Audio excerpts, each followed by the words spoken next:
नमस्कार मंडळी. आज 23 जून बुधवार आणि आपण आलेलो आहे रेल या गावामध्ये आणि या ठिकाणी एस आर टी पद्धतीने शेती करणारे शेतकरी श्री विनोद निकम यांची आपण मुलाखत घेणार आहे. अण्णा नमस्कार. नमस्कार. काय चांगला पडला का पाऊस? चांगला झाला पाऊस, चांगला झाला. बरं, हे काय लावताय शेतामध्ये आज? शेतामध्ये कपाशी लावू लागलो पहा आता बेडवर यासाठी पद्धतीनं. बरं, कशी लावता का कापूस तुम्ही आता बेडवर? बेडवर 4.5 बाय 2. बरं, 4.5 बाय 2 फुट कापूस लावताय. हा, आणि पाऊस तर भरपूर झाला तुमच्याकडे काल. पाऊस चांगला झाला. बेडमध्ये पाणी तुंबलं होतं लगे. हो ना, खूप छान परिस्थिती आहे. साधारणतः किती एकरची बेड आहे आपले? आपले आता सध्या 4 एकरची बेड आहे. बरं, आणि एस आर टी करण्याचा मूळ उद्देश तुमचा काय बा? म्हणजे आता या ठिकाणी आपण बघतोय तर आपण म्हणता एस आर टी पद्धतीने आपल्याला शेती करायची. नेमकं तुमचा एस आर टी करण्यापाठीमागचा कल काय आहे? का तुम्ही एस आर टीला का स्वीकारलं? हा, एस आर टीला शिव करण्याचं कारण असं आहे सर, जर वावरातली जी मशागत करायची त्याच्याकरता नांगरणे, त्याच्यानंतर परत रोट्या, परत आवता फाट्याची सरी काढणे, ह्या ज्या गोष्टीचा विचार केला तर मग याला खर्च खूप येतो. आणि ज्या वेळेवर पाहिजे त्या वेळेवर लेबर भेटत नाही. आणि बऱ्याच वेळेस असं होतं का समजा आपल्याला आज रोट्या मारायचं तर तो म्हणतो 4 दिवस थांबा. आणि ह्या एस आर टी पद्धतीमध्ये अशी सिस्टम आहे का बा जेणेकरून एकदा बेड पाडले का त्याला पाहायचं काम नाही आणि लेबरचं बी काम नाही. टोकन यंत्र घेतलं का आपलं काम झालं. ह्या हिशोबानं आम्ही एस आर टीकडं वळवलो.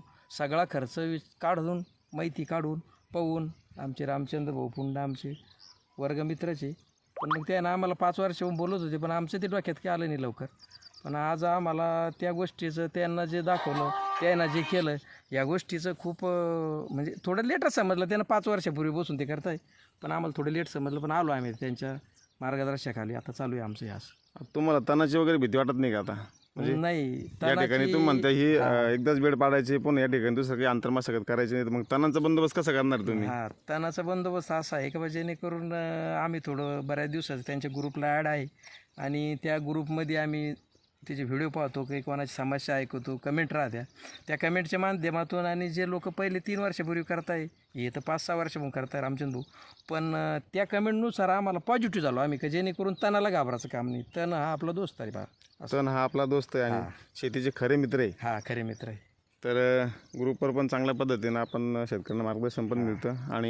आणि आम्ही जे ग्रुपवर कमेंट पाहून किंवा ग्रुप जे खूप लांबचे लोक आहे ग्रुपला, त्यांची पाहून आम्हाला माहिती झालं की जेणेकरून आता तणाला घाबरायचं नाही गाड्या, ते माहिती झालं. म्हणजे आता ही पुढच्या येणाऱ्या काळातली शेती म्हणावं लागेल. कारण आज निसर्गाचा असमतोलपणा, पाऊसमान आपल्या हातात नाही आहे, पीक परिस्थिती, असं उशिरा पाऊस पडतोय, तर आपल्या शेतीवर जो होणारा खर्च आहे हा मात्र नक्कीच एस आर टीमुळे कमी करणं शक्य आहे आपल्याला. कमी होणार. आणि उत्पन्न भले सुरुवातीला तेवढंच येईल पहिल्या वर्षी, पण शेतातला खर्च आपण कमी करणं हा आपला गरजेचा आहे. मॅनपॉवर का सगळ्यात महत्त्वाचं आहे. वेळेची बचत. कारण आज हा जो अतिरिक्त खर्च होतोय शेतीवर, हा न परवडणाऱ्या शेतकऱ्यांना जे आर्थिक बजेट आहे, जेवढं आपण खर्च करतो तेवढंच आपलं उत्पादन मिळतं. परंतु आर्थिक खर्च जर आपण कमी केला, आपला वेळ पण वाचतो, पैसा पण वाचतो आणि उत्पन्नातही ती वाढ होते. आज जर सरी काढायची समजा कपाशीची तर तो 1500 रुपये एकरची सरी काढायची घेतो. बरोबर, असं एक आहे. आणि त्याच्यानंतर कोळपाचं जरी म्हणलं त्याला तरी तो 1200 रुपये कोळपे आणतो. मग आता या ठिकाणी जे नवीन शेतकरी, काही शेतकरी आता इथं तुम्हाला बघते ना आजूबाजूला, तर ते लोक वेडे म्हणतील किंवा मग आता आम्हाला पण सुरुवातीला लोकांनी वेडे म्हणलं, तर हा एक महत्त्वाचा मुद्दा आहे. थोडं आपण पॉझिटिव्ह ऐकून घ्यायचं ना, संयम ठेवणं आपल्याला गरजेचं आहे. 4 वर्षानंतर आपल्या लेवलला येणार आहे. बरोबर, एकदा बघतील 3 वर्ष काय करतो हा येडा, अगदी नंतर मग ते म्हणजे येड्याच्या टीममध्ये तुम्ही बी सामील झाली असं मला हरकत नाही. झालं.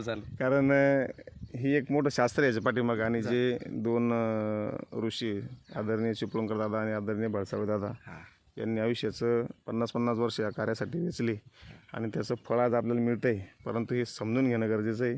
आणि एस आर टी शेती शाळेच्या माध्यमातून आपण शेतकऱ्यांना हे सांगण्याचं काम करत असतो. तर खूप खूप शुभेच्छा तुम्हाला या वर्षाला एस आर टीत पदार्पण केल्याबद्दल. खूप छान तुमची शेती आणि छान एकंदरीत परिस्थिती इथली. आणि इथं खूप सुंदर काल पाऊस पडला. साधारणतः बेडमध्ये पाणी तुंबलं होतं आणि आज सकाळी त्यांनी शेतावर फेरफटका मारत असताना कापसाची लागवड त्यांनी सुरू केलेली आहे आणि खूप त्यांच्या चेहऱ्यावर आनंद दिसतोय आज.